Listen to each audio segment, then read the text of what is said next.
boa noite. O Jornal da Cultura deste sábado começa agora e estes são os nossos destaques. Governo pede extradição de brasileiro preso nos Estados Unidos e considerado o maior traficante de armas do Brasil. Acusado nega a atividade. Custo da violência no Brasil. Além das operações de combate direto, a atenção à saúde e o afastamento do trabalho das vítimas somam a perda de R$1 trilhão por ano ao país. No Pará, uma semana depois de vazamento de mineradora que derramou substâncias cancerígenas em rios e igarapés, Defesa Civil começa a distribuição de água potável às vítimas. Conselho de Segurança da ONU aprova pedido de cessar-fogo de 30 dias na Síria para atendimento e retirada de civis. A área de conflito soma mais de 500 mortos em uma semana. Os impactos da vida urbana sobre a saúde e a longevidade. Uma conversa no estúdio com o diretor do Instituto de Estudos Avançados da USP, Paulo Saldiva. No derby paulista, o Corinthians mostrou força diante de sua torcida.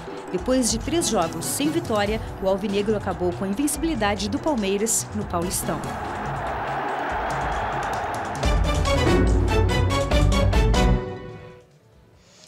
A violência a que estamos expostos a cada segundo no país traz impactos psicológicos e financeiros. Além do medo dos gastos com saúde e o afastamento do trabalho, por exemplo, perdemos mais de 10% de toda a riqueza produzida.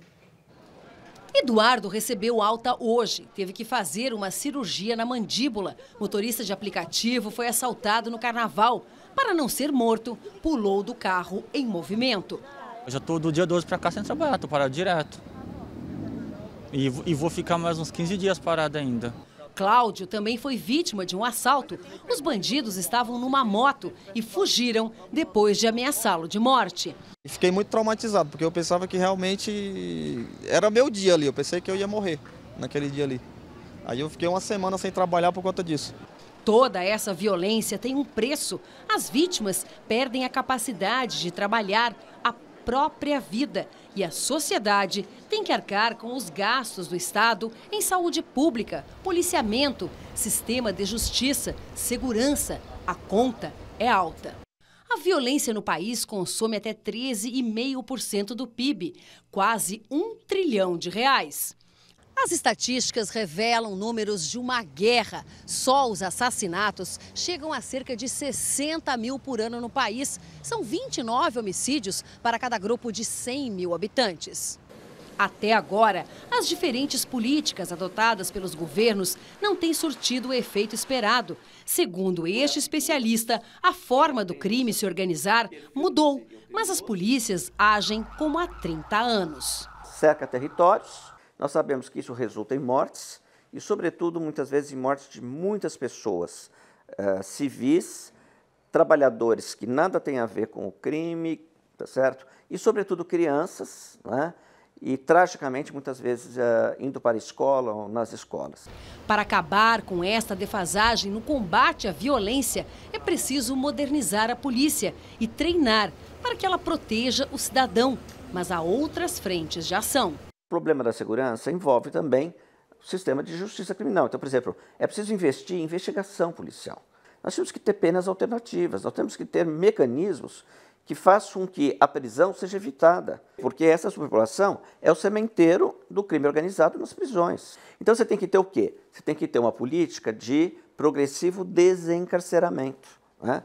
Aliás, é uma tendência mundial. O governo pede a extradição de brasileiro preso nos Estados Unidos, apontado pela polícia como o maior traficante de armas do Brasil. Procurado pela Justiça Brasileira havia 8 anos, Frederic Barbieri foi preso esta madrugada na casa onde vivia, em Miami, nos Estados Unidos. Nascido em Irajá, no Rio de Janeiro, ele se radicou em solo norte-americano em 2012, depois que uma carga de munição para fuzis foi apreendida num container em nome dele no Porto de Salvador, na Bahia. A Justiça emitiu um mandado contra ele em 2015. Investigações sobre a origem de fuzis usados por criminosos no Rio apontaram Frederic Barbieri como um dos fornecedores. Em maio do ano passado, um carregamento de aquecedores para piscinas dos Estados Unidos para o Brasil foi interceptado pela polícia no aeroporto Tom Jobim. Dentro dele estavam 60 fuzis AK-47, AR-10 e G3, que, segundo a polícia, seriam distribuídos a traficantes das favelas da Rocinha e de São Gonçalo. A carga, avaliada em mais de 4 milhões de reais, teria sido enviada por Barbieri. O acusado nega ser traficante de armas e afirma ter cidadania norte-americana e manter lá uma empresa de consultoria. Em nota, o Ministério da Justiça diz que Frederic Barbieri é investigado em procedimentos criminais instaurados no Brasil e nos Estados Unidos. Os pedidos de cooperação jurídica internacional entre os países para a produção de provas encontram-se em andamento. 44 milhões de dólares. Este é o valor bloqueado pela Operação Lava Jato em contas na Suíça só em 2018. Os valores foram bloqueados graças a um trabalho de cooperação entre o Ministério da Justiça e o governo da Suíça. São cerca de 142 milhões de reais depositados em bancos suíços, mas que ainda não foram devolvidos ao Brasil. Isso só vai acontecer depois do trânsito em julgado das ações na Justiça ou após acordos de colaboração premiada com réus da Lava Jato. A Defesa Civil do Pará começou a distribuir galões de água potável para 400 famílias afetadas pelo vazamento da mineradora norueguesa Hydro-Alunorte, em Barcarena, no nordeste do estado. A medida emergencial foi tomada depois que o Instituto Evandro Chagas confirmou que rios e igarapés da região foram contaminados por chumbo e outras substâncias cancerígenas. Há uma semana, casas que ficam próximas à mineradora foram invadidas pelo vazamento. O Ministério Público abriu inquérito para apurar o caso. Um trem bateu numa carreta durante a madrugada em Valinhos, no interior de São Paulo. O motorista do caminhão disse que não ouviu nenhum sinal que alertasse a chegada do trem. Um trecho da avenida que fica ao lado da linha férrea ficou interditado, já que o caminhão carregava bobinas que caíram sobre a via. Ninguém ficou ferido. O governador de São Paulo, Geraldo Alckmin, fez vistoria nas obras da futura estação Congonhas, que vai servir ao aeroporto de mesmo nome, localizado na zona sul de São Paulo, o segundo maior do país. A futura estação Congonhas de monotrilho faz parte da linha 17, Ouro, do metrô. O trecho prioritário terá quase 8 quilômetros de extensão e 8 estações. As obras incluem ventilação e iluminação naturais em todos os espaços públicos e acessibilidade total. A previsão é de que a estação Congonhas atenda 18 mil passageiros por dia. As obras da estação incluem também um túnel sob a Avenida Washington Luiz. Nós percorremos o túnel que vai ligar a estação ao aeroporto. Nós vamos sair praticamente dentro do saguão de embarque e desembarque do aeroporto de Congonhas. Todo o trecho da linha 17 Ouro do metrô deve estar terminado no segundo semestre do ano que vem e a expectativa é atender 185 mil pessoas por dia. Uma viagem antropológica pelo mundo, explorando povos e suas religiões, é o tema do novo livro de Leandro Carnal. Histórias de pessoas, deuses e paisagens. O livro surgiu de uma viagem por mais de 10 países ao redor do mundo.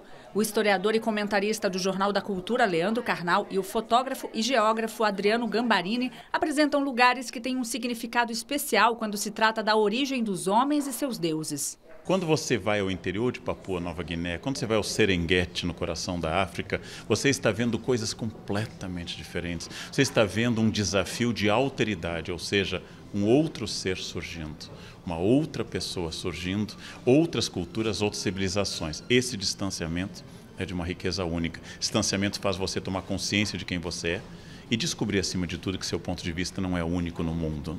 O livro conta com 160 fotos que mostram diferentes grupos étnicos, templos religiosos e personagens que ajudam a ilustrar essa viagem pela trajetória da humanidade.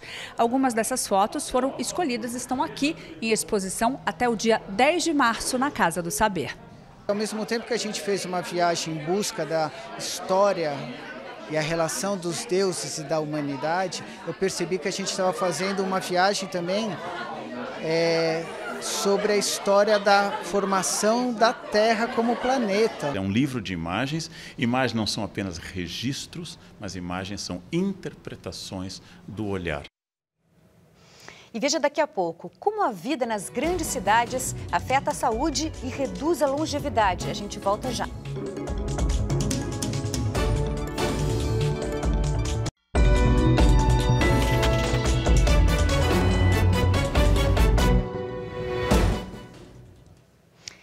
Conselho de Segurança da ONU aprovou por unanimidade um cessar-fogo de 30 dias na Síria. A decisão veio horas depois de mais bombardeios do regime de Bashar al-Assad contra Ghouta Oriental, um reduto rebelde sírio.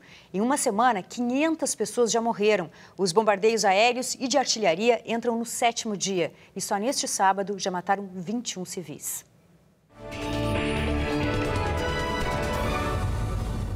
Os ataques recomeçaram durante a noite e se estenderam ao longo do dia. O Observatório Sírio de Direitos Humanos afirma que a aviação russa participou dos bombardeios contra a região. Segundo a entidade, dos 500 mortos na última semana, 121 são crianças. 2.500 pessoas ficaram feridas, centenas delas em estado grave. O objetivo do cessar-fogo é permitir a entrada de ajuda humanitária e serviços médicos, além da retirada de doentes e feridos. Ele só foi possível depois do aval da Rússia, principal aliada do governo Assad. 2 carros-bomba explodiram em Mogadíscio, capital da Somália, matando pelo menos 45 pessoas. Uma das explosões ocorreu perto da residência presidencial e a outra em frente a um hotel. A organização terrorista Al-Shabaab assumiu a responsabilidade. O grupo é filiado à rede Al-Qaeda e controla parte do território no centro e no sul do país. A Al-Shabaab luta para instaurar sua própria interpretação da lei islâmica na Somália. A Embaixada dos Estados Unidos em Israel deve ser transferida de Tel Aviv para Jerusalém em 14 de maio, dia que se comemora o aniversário de 70 anos da criação do Estado de Israel. A informação é da agência de notícias France Press. A autoridade palestina chamou de provocação a decisão norte-americana e reafirma que o governo Trump se tornou um obstáculo para a paz. A mudança foi anunciada em dezembro pelos Estados Unidos, logo depois que o país reconheceu Jerusalém como capital israelense. A medida provocou protestos na Europa e no mundo árabe. Agora a gente fala das cidades e como elas afetam a vida dos moradores. No Brasil, 84% da população vive em áreas urbanas. Isso é um dado e tanto, já que no mundo a população nas cidades não chega a 60%. E o que esse número tem a ver com a nossa saúde? O médico patologista e diretor do Instituto de Estudos Avançados da USP, Paulo Saldiva, responde. Ele pesquisou durante anos sobre como a vida urbana afeta a saúde dos moradores e conta pra gente o que descobriu. Muito boa noite, professor. Sempre um prazer recebê-lo. Boa, Ana Paula. O prazer é todo meu estar aqui, falar com os telespectadores e falar um pouquinho sobre um tema tão fascinante como é a vida nas megacidades. Professor, o senhor costuma dizer que se as metrópoles brasileiras fossem um corpo humano, ele estaria doente. Quais seriam essas doenças? Bom, eu vou falar do diagnóstico de São Paulo. Para mim é uma cidade que ficou obesa, ela cresceu mais do que a estrutura permite.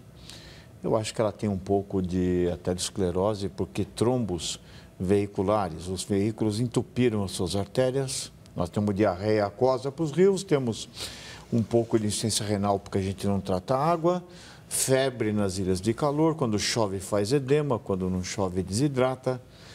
E acho que temos um pouco de bronquite crônica, mas principalmente um Alzheimer dos neurônios dirigentes, porque eles rapidamente esquecem o que prometeram na própria eleição, poucos dias antes de serem eleitos.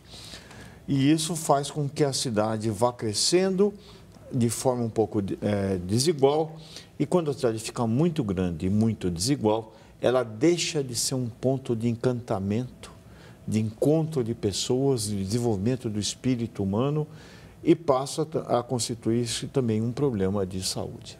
Professor, e quando as cidades adoecem, afetam os seus moradores. De acordo com a sua pesquisa, doenças mentais, alguns tipos de câncer, também doenças causadas pela poluição, estão diretamente relacionadas à vida nas cidades. É verdade. A cidade sempre... O que a gente conhece por civilização ocidental, estava vendo o lançamento do livro do Karnal, né? Ele é interessante porque a gente tem que encontrar as origens do homem fora do que a gente conhece. Mas as cidades, por exemplo, você fez grandes catedrais sem nunca antes de ter descoberto o cálculo, né? Tudo que a gente conhece de princípios filosóficos ou morais foram feitos quando você permite que as pessoas se encontrem. No entanto, quando a gente dorme menos, porque tem que se deslocar numa via congestionada, quando a pressão do cotidiano liga um estresse que não desliga, isso resulta em doenças mentais. Quanto maior a cidade, maior a taxa ajustada de depressão, ansiedade e esquizofrenia. Nós temos também um mundo cada vez mais sedentário. Esse tempo que a gente não anda mais a pé. As crianças não podem usar as ruas porque o trânsito é violento ou a criminalidade impede. Então, você vai fazendo com que as crianças fiquem confinadas, né? A gente cada vez mais entende a cidade como um obstáculo, uma ameaça. E tem até uns condomínios, né, que é moradia, lazer, trabalho, tudo no mesmo espaço. Só falta fazer um hospital, uma maternidade e um crematório gourmet. Você fica lá e não sai nunca mais. Você nega a cidadania. A comida é difícil mais de comer em casa, então as comidas ruins são mais baratas. A gente ganha obesidade, ganha diabetes e hipertensão arterial. E os poluentes inalados, reconhecidamente, estão aumentando a taxa de câncer, principalmente de pulmão, bexiga e leucemias nos ambientes urbanos. Professor, a gente mostrou no primeiro bloco o quanto a violência afeta e o quanto o país perde em relação, por causa da violência. Homicídios e acidentes e morte por trânsito. R$1 trilhão em 2016. Mas, para além dessa fortuna, dessa cifra toda, tem a questão do desenvolvimento do país, que também é afetado por causa da violência. Eu não tenho dúvida. Ana, no mundo, entre 1910 até os anos 50, metade dos anos 50, o mundo perdeu em torno de 60 milhões de pessoas por causa de guerras. Entre 1950 até hoje, menos de 4 milhões. Ou seja, as guerras, hoje você não precisa invadir um país para vender produtos. Mas a guerra mudou de endereço. Ela é disputada nas ruas e na criminalidade. O Brasil, nos últimos 30 anos, perdeu 1 milhão de pessoas, geralmente jovens. Só para ter uma ideia, a Guerra Civil de Angola, que também durou 30 anos quase, morreram 500 mil pessoas. Ou seja, nós vivemos uma guerra diária. E isso tem um comprometimento não só para a nossa saúde mental, porque hoje a gente desvia a calçada quando a gente vê uma pessoa que a gente não conhece, mas tem problemas objetivos, né? Você não consegue, você tem um custo, você perde força de trabalho, você perde investimento, porque nas regiões que são violentas e degradadas, você não investe e se perde economia. Então, a violência é um problema de saúde e raramente, e também como o trânsito, e raramente a saúde participa dessa discussão. Então, ou seja, eu acho que a gente tem que fundar nas cidades a sociedade protetora do ser humano, sabia, Ana Paula? A gente tem para todos os bichos, mas menos para esse bípede. E eu, como sou um médico que estuda, eu sou biólogo de um bicho só, a gente começa a ficar preocupado. Professor, rapidamente para a gente encerrar, com todos os problemas que existem nas cidades, como os moradores devem lidar para reencontrar o espaço público de forma mais afetuosa, de forma mais equilibrada? Bom, a cidade, eu falei as coisas ruins, mas tem as coisas boas. Quando a cidade é muito grande, a gente tem que criar um espaço afetivo. Eu tenho uma cidade minha, ela nasce do meu coração, as ruas levam para a casa das pessoas que eu gosto e para os lugares que me dão prazer. Então, eu acho que a gente tem que recuperar o espaço urbano, encarar a cidade não como obstáculo. Veja quando você fecha uma avenida no final de semana em São Paulo, a gente redescobre uma cidade que é tão rica e tão cheia de gente. A cidade tem muita energia, ela vai se acertar e eu tenho certeza que nós vamos caminhar rumo a um futuro melhor do que é hoje. Perfeito. E todos esses dados e conclusões estão no livro do professor Paulo Saldiva, Vida Urbana e Saúde, os desafios dos habitantes das metrópoles, que está sendo lançado este mês pela editora Contexto. A gente agradece muito a sua presença aqui neste sábado à noite, professor. Eu que agradeço a oportunidade de estar aqui. Um abraço a todos e você, Ana Paula, você é um encanto, é um prazer falar com você aqui nesse espaço. O senhor é suspeito. Obrigada, professor. E veja daqui a pouco as últimas competições dos Jogos de Inverno com mais dopings da Rússia. E ainda no Derby Paulista, Palmeiras perde a invencibilidade diante do Corinthians. A gente volta já já, rapidinho, não sai daí.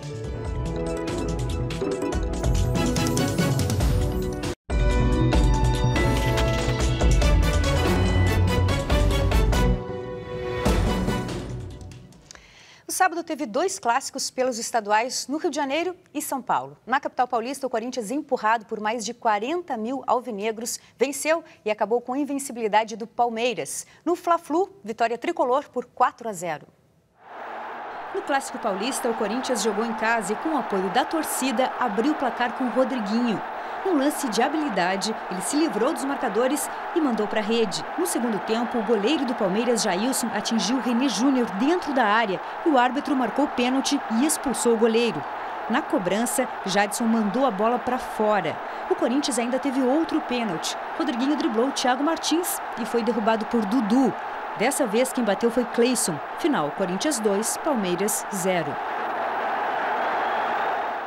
O clássico carioca foi bem longe do Rio. Fluminense e Flamengo jogaram em Cuiabá, na Arena Pantanal. O Flu fez 1-0 após uma falha da zaga do Flamengo. E Marcos Júnior comemorou o gol com 1 minuto de jogo. De olho na estreia na Libertadores na próxima quarta, o rubro-negro entrou com um time reserva. E isso facilitou a vida do tricolor, que fez 2-0 com Pedro. Ainda na primeira etapa, Gilberto fez o terceiro gol do Fluminense, goleada à vista.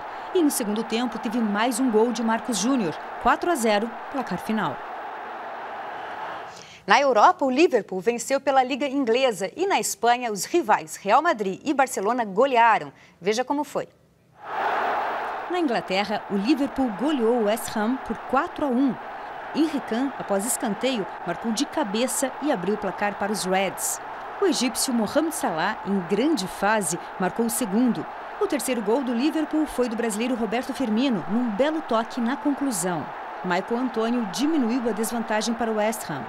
E outro destaque do Liverpool, o senegalês Sadio Mané, fechou a conta.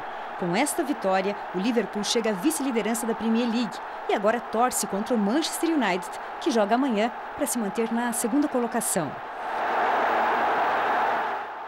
Na Espanha, o Real Madrid segue em franca recuperação e dessa vez goleou o Alavés. Cristiano Ronaldo fez o primeiro gol, Gareth Bale o segundo, Cristiano Ronaldo o terceiro. E Benzema, de pênalti, fechou o placar da goleada que mantém o Real em terceiro lugar na Liga Espanhola. Jogando no Camp Nou, a zaga do Barcelona bobeou e Porto fez 1-0 para o Girona. A reação do Barça não demorou. Com passe preciso de Messi, Suárez empatou. A virada veio em mais uma bela jogada de Messi que driblou os adversários na área e concluiu.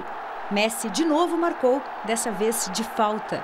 Luís Suárez também marcou mais um, o quarto do time catalão. O brasileiro Felipe Coutinho fez o quinto, um golaço de fora da área. E para fechar o placar, Suárez marcou o terceiro gol dele na partida. Invicto, o Barcelona chega aos 65 pontos no campeonato e lidera com folga. Tem 10 pontos a mais que o Atlético de Madrid, que joga amanhã. Os Jogos Olímpicos de Inverno na Coreia do Sul terminam amanhã. Mas a intenção inicial do Comitê Olímpico Internacional de permitir que a delegação russa possa desfilar com a bandeira nacional na cerimônia deve ser revista depois de mais um caso de doping envolvendo o país. O Comitê Olímpico Russo estava na expectativa de que essa imagem dos atletas russos desfilando na cerimônia de abertura sem a bandeira do país não se repetisse amanhã, na cerimônia de encerramento. Porém, mais um caso de doping da delegação russa pode influenciar na decisão do Comitê Olímpico Internacional, que estudava a possibilidade. Ontem foi revelado que um novo exame da atleta de bobsled, Nadezhda Sergeva, apontou o uso de um medicamento proibido, 5 dias depois de outro exame ter apontado resultado negativo. O Comitê Olímpico Russo informou que os médicos não prescreveram o remédio à atleta. Nesta semana, Alexander Khrushchevnytsk, das duplas mistas de curling, ficou com o bronze, mas não levou. Exames apontaram o uso de meldônio, substância que pode aumentar a resistência do atleta, e então ele devolveu a medalha. A Rússia estava banida dos Jogos de Inverno por causa do escândalo de doping que envolve o país. Mas o COI decidiu que alguns atletas com ficha limpa poderiam participar, porém como atletas olímpicos da Rússia, sem direito à bandeira ou hino, caso conquistassem o ouro. E foi assim, sem ouvir o hino do seu país, que a atleta Alina Zagitova recebeu ontem sua medalha dourada na patinação artística. Foi o primeiro ouro russo nos Jogos de Pyeongchang. E no nosso Boa Noite de hoje, um registro histórico. Hoje é o dia da conquista do voto feminino no Brasil, assegurado em 24 de fevereiro de 1932. Em 3 de maio de 33, na eleição para a Assembleia Nacional Constituinte, a mulher brasileira pela primeira vez votou e foi votada num pleito nacional. Esse direito se consolidou na Constituição de 34.